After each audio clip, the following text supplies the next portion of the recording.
여러분 안녕하세요.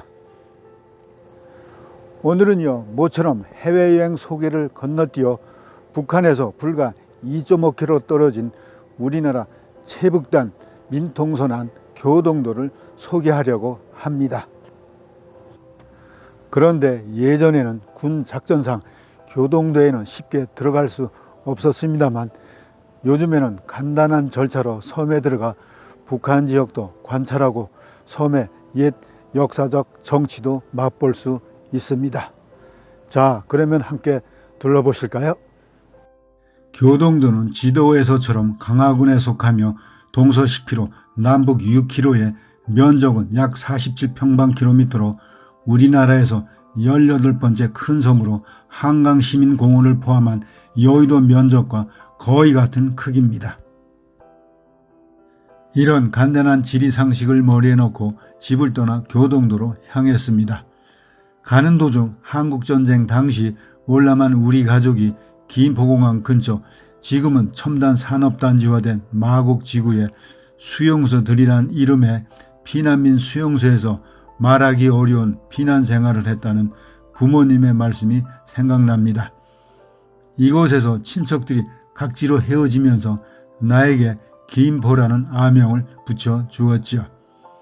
그리고 이곳에서 군복무한 나의 기억과 우연히 읽은 김포 6.25 전쟁 비사책을 되새기며 차창밖에 보이는 우리의 자유와 평화가 얼마나 소중한지 피부에 와 닿았습니다. 강화도 북쪽을 지나 교동도로 들어가는 교동대교의 검문소를 통과합니다.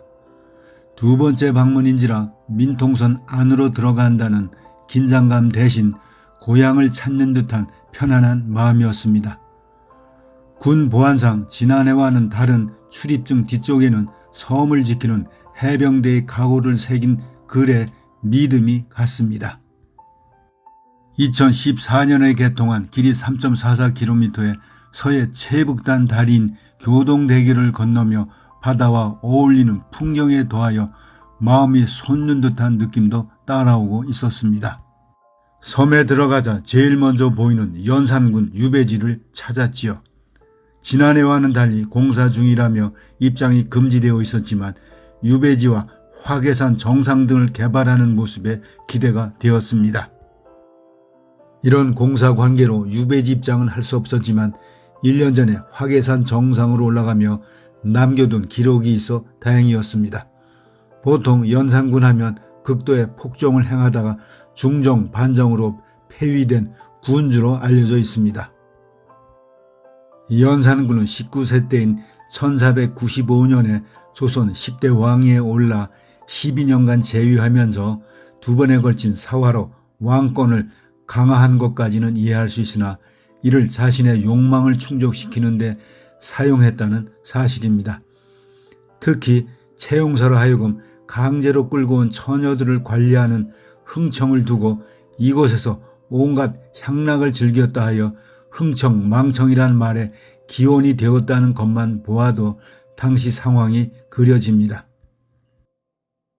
연산군이 우차로 궁궐에서 이곳까지 압송되는 모습과 가시 탱자나무로 둘러싸인 유리안치된 좁은 방에 갇힌 연산군은 무슨 생각을 하고 있을까?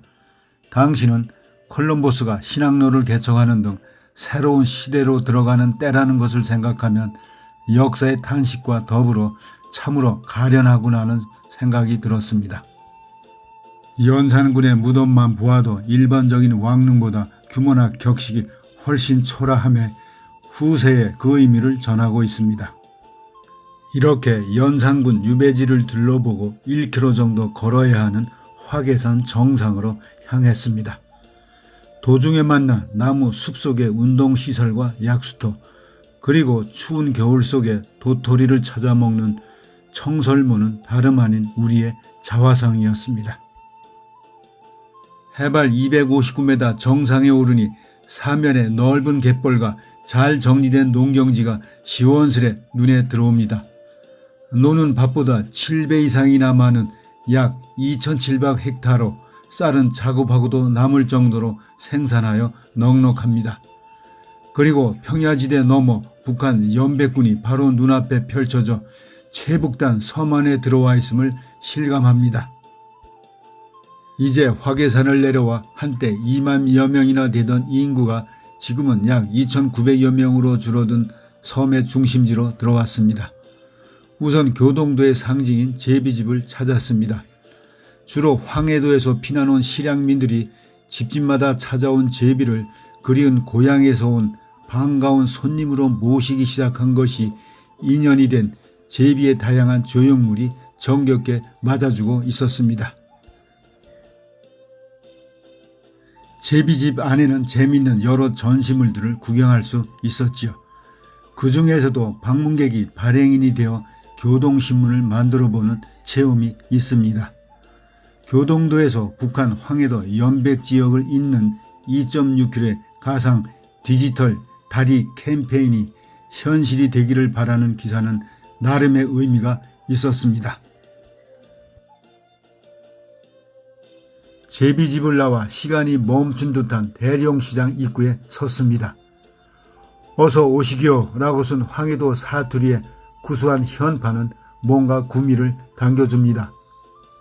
한국전쟁 후 민통선 안에 속하게 된 교동도는 군 검문을 거쳐야만 들어갈 수 있었을 뿐만 아니라 얼마 전까지만 해도 강화도에서 배를 타야만 입도할 수 있었던 까닭에 육지와의 교류는 더딜 수밖에 없었습니다. 그래서 그런지 1960, 70년대의 거리 모습을 그대로 간직하고 있는 대령시장입니다. 예전에는 고향으로 돌아갈 날만을 기다리던 시장이 지금은 옛 향수를 달래려는 관광객들로 붐비고 있음을 느낍니다. 자, 시장 안을 천천히 둘러보시죠.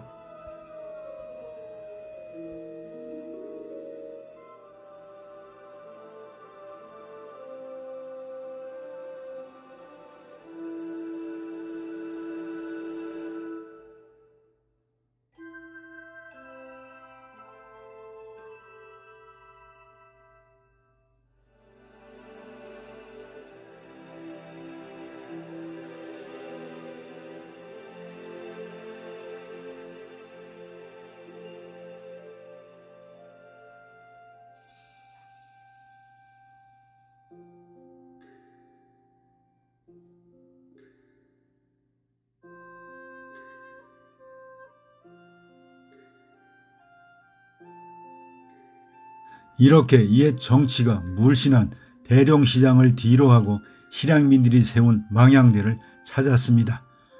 남북분단 이전에는 같은 생활권이었던 북한 연백군과의 왕래가 끊어진 상태에서 더 이상 갈 수 없는 현실은 고향의 꿈만 꾸시다 세상을 떠난 부모님을 생각나게 하는 일이었습니다. 이를 달래주려는 듯한 이동식 망향 카페와 남북을 가르는 철조망을 자유롭게 넘나드는 철새들 모습에 눈길이 갔습니다.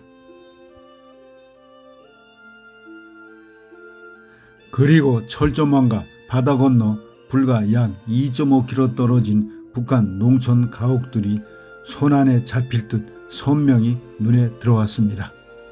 겨울철이라 인적은 드물었지만 그들의 삶의 모습을 생각하며 둘이 하나 되길 바라는 마음은 커지고 있었습니다. 조선시대에는 왕실 가족과 귀족들의 유배지였던 교동도는 고려시대에는 수도였던 개성을 향하는 벽난도를 오가는 중국 사신들이 머물던 국제교육의 중간 기착지로서의 역할을 다한 섬이었습니다.